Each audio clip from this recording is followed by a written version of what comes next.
जब फख्र महसूस करने लगे, नोगो अरियाज बन चुके, अस्पताल तकसीम हो गए, लोगों के सुकून बढ़ गए और अपने अपने मोहल्ले तक लोग महदूद हो गए। सुबह घर से निकलने वाला बच्चा शाम को घर वापस सलामत लौटे, ये एक सवालिया निशान था हर उस माँ के लिए जिसकी जो बच्चा रखती थी, जिसका बेटा था। ऐसे आलम में गिलगित की ज़मीन से जो अमन की खुशबू आई और जिस तरह गिलगित के अंदर अमन की फ़िज़ा को कायम करने के लिए एक लामुतनाही कुर्बानियों का सिलसिला है, जिसमें तमाम सियासी जमातों का अपना अपना किरदार है, तमाम सिविल सोसाइटी और दानिशवरों का किरदार है। वहाँ पे सैफुर रहमान ने भी उस कुर्बानी की रिवायत को आगे बढ़ाया। और गिलगित के अंदर जब कराची के अंदर नगर के कुछ नौजवानों को शहीद किया गया, उनको बेदर्दी से मारा गया, उनकी मैयतें गिलगित एयरपोर्ट पर उतारी जा रही थी, तो गिलगित के अंदर एक बदअमनी की फ़िज़ा कायम हुई और मुखालिफ एक दूसरे की फ़िरक़ाबंदियाँ करके वहाँ पे उन लाशों को जब गिराए जा रहे थे, एयरपोर्ट पर उतारे जा रहे थे, तो एक ऐसी फ़िज़ा पैदा हो गई कि वहाँ पे दूसरा तबका भी सामने आके एक तसादुम की कैफियत पैदा हो गई।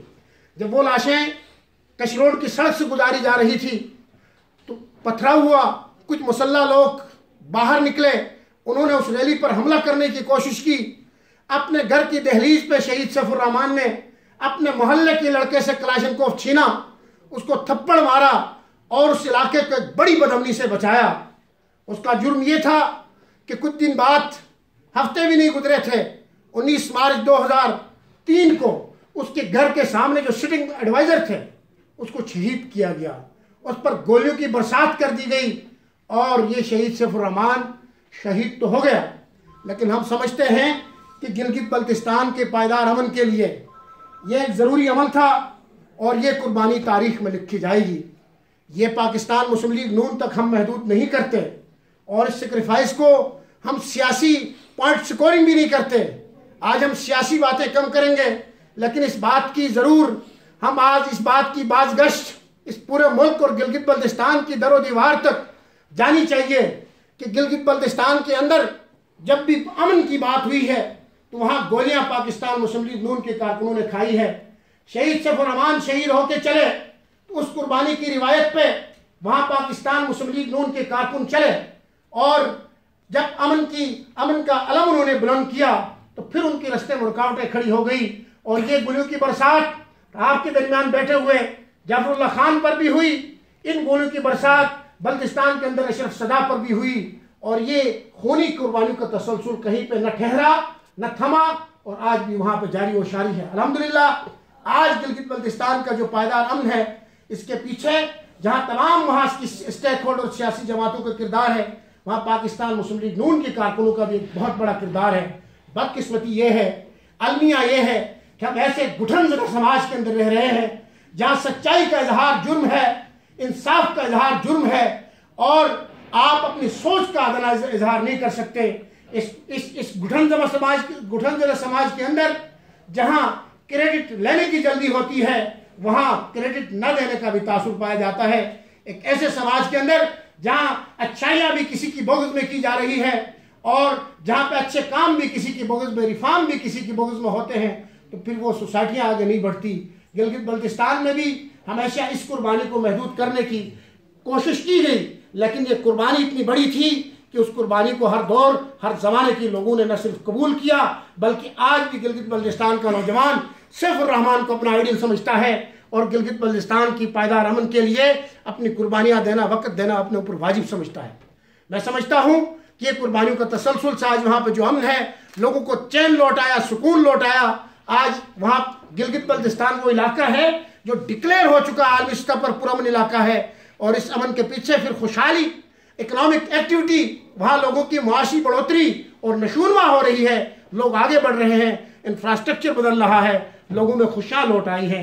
हम समझते हैं कि सियासी क़यादत, लीडरशिप और इस मुल्क के अंदर जितने भी सियासी स्टेक्स हैं, जब तक वो लोगों की तर्ज ज़िंदगी नहीं बदल सकते, जब तक वो पीस के लिए आगे नहीं बढ़ते, अमन को कायम नहीं रख सकते हैं, तो मैं समझता हूँ कि सियासत का भी कोई फ़ायदा नहीं है।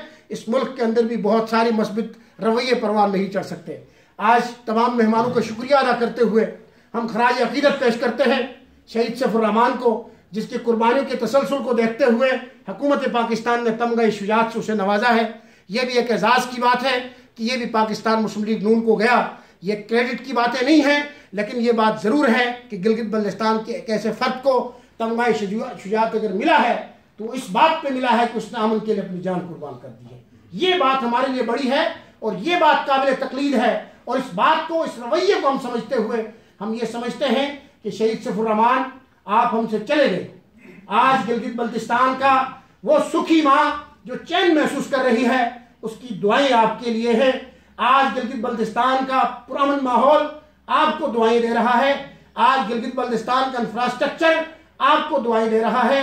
आपने जो कुर्बानी की नकूश छोड़े हैं उस पर यहाँ के लोग चल रहे हैं।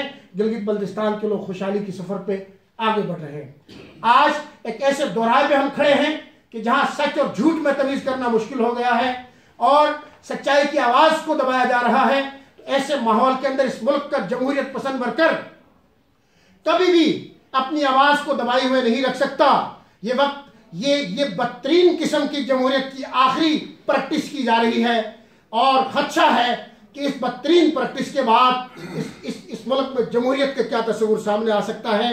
हम समझते हैं कि जब तक जमहूरी अमल को पायदार नहीं किया जाता है, जमहूरी वर्कर की इज्जत नहीं होती है, जमहूरी स्ट्रक्चर को इस्तेकाम नहीं दिया जाता है, तो फिर न वो मुल्क तरक्की कर सकते हैं, न वो रिफॉर्म्स किए जा सकते हैं, न इंफ्रास्ट्रक्चर को बेहतर किया जा सकता है।